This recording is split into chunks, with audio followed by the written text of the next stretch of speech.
Welcome to Luca and Miguel. Enjoy the video. In this video, I will show how to change a Honda HR-V engine air filter.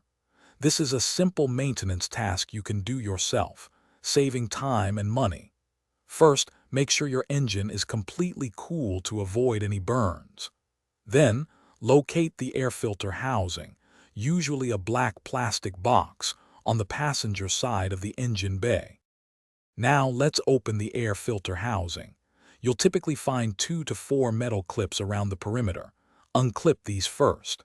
Some models might also have a few screws. Use your screwdriver to loosen them. Once all fasteners are released, gently lift the top half of the housing. It should come off easily, revealing the old filter inside. Quick recommendation: if you're finding this video helpful, please hit that like button and subscribe for more useful tips. On another note, if you're looking to truly change how you think about money, I highly recommend *The Simple Path to Wealth*. It's a fantastic book. Check the description below for a link to it and other great deals. Now, let's get back to the video.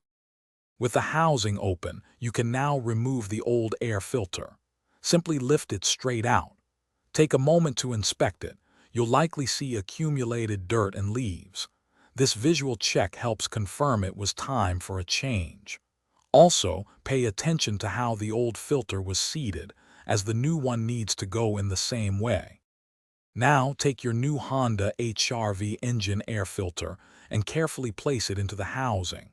Make sure it sits snugly and evenly, with no gaps around the edges.